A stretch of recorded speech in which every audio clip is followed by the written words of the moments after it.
What I do see is some continuity. When I was working against totalitarian ideology called communism, there are similarities between fighting that ideology and fighting this totalitarian ideology of Islamic supremacism, as Jeffrey Im puts it. It is the same kind of domination that is being sought. A domination not only over one's own faithful or believers or followers, but to impose that on everybody else in the world. And I'm an American, I object to that. The United States is in their sights? Yes, the United States very definitely is in the sights of Islamic Jihad.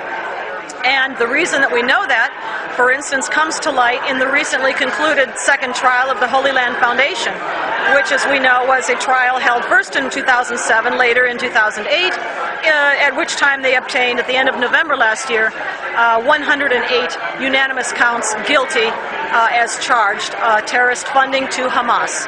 Now, among the documents that came to light in that trial are a number of documents of the Muslim Brotherhood. And among those documents are statements, very frank statements, if you will, that describe exactly what the Ikhwan, or the Muslim Brotherhood, intend for the United States.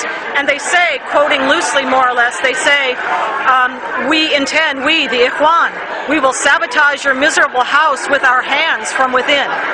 In other words, their intention is to bring Islam to the United States, to bring down our Constitution and substitute it with Sharia. I think that's going to, because not only are these organizations and groups advocating a particular position, but they now have the primary spokesman for those positions, which are inimical, as I say, to American national security policy. Those spokespeople are now moving into the government, as in the case of Ambassador Freeman, as in the case, another one is Dr. Vali Nasser, who has just been appointed a senior advisor to Ambassador Holbrooke for policies related to Afghanistan and Pakistan, both of which border Iran. And so you not only have now the organizations of these different groups advocating for this kind of policy, you have their very spokesman being appointed into the administration. That, to me, is a very successful influence operation. And what's the source of this influence? The influence is coming from those who are opposed to our national security interests, in my opinion. When you advocate a position for negotiations immediately with Iran, no preconditions, when you are willing to turn a blind eye to their nuclear weapons program, to their human rights abuses, to their support for terrorism, to their opposition to the peace process in the Middle East between Arabs and Israelis, when you have that kind of a policy position being urged and being seriously considered by the administration, as we see it happening right now, and the primary spokespeople for those positions being appointed to extremely high-level and influential positions within the government, then I think you have good reason for concern. How is it making it up through the Obama administration in so short a time? I think it's not been a short period of time. As I write in the paper, which was published by the Center for Security Policy just this past week, this effort at promoting influence, advocating these positions has been going on now for at least 5 to 10 years.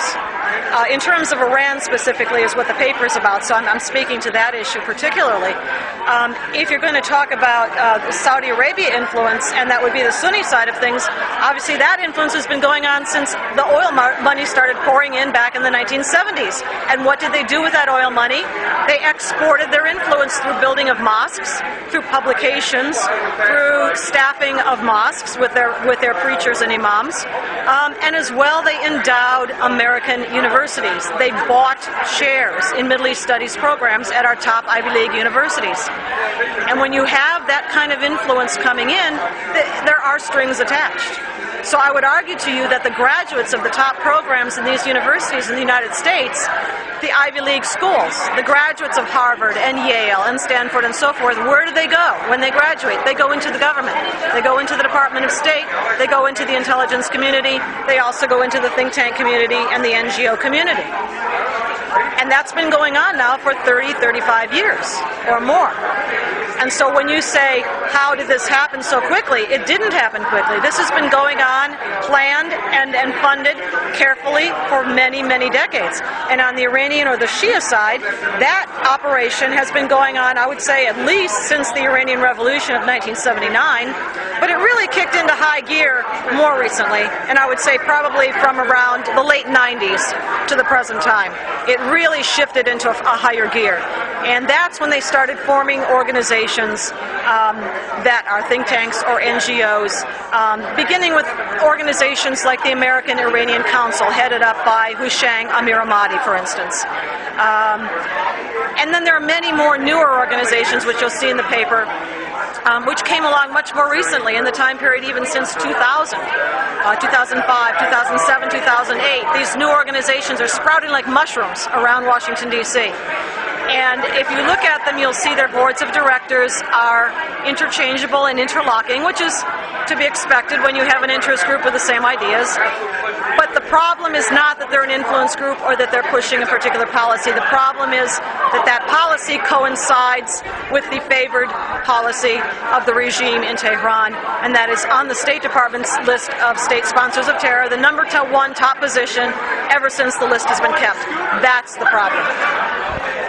It's my position that I write in the paper, The Iran Lobby, that an effort to influence not just this administration, but every administration going back to the Iranian Revolution in 1979 and throughout these decades, the effort to influence American foreign policy. It's strong, it's very well funded, much of the funding comes from Saudi Arabia. It's an influence operation. To do that, what do? They form NGOs, they form think tanks, they sit and serve on each other's boards of directors, they swap positions, they write papers for each other that go posted up on each other's websites, and they share some of the same funding sources. And this influence operation has been aimed at influencing the United States government and its policies towards the Middle East for many, many decades. And it's very troubling in my opinion because it's so well funded and because it's inimical, in my opinion, to American national security interests. There's nothing wrong with lobby groups, who want to advocate for their position. But when the money and the backing comes from regimes such as Saudi Arabia's or Tehran's that are fundamentally opposed to American national security objectives, then that's a problem.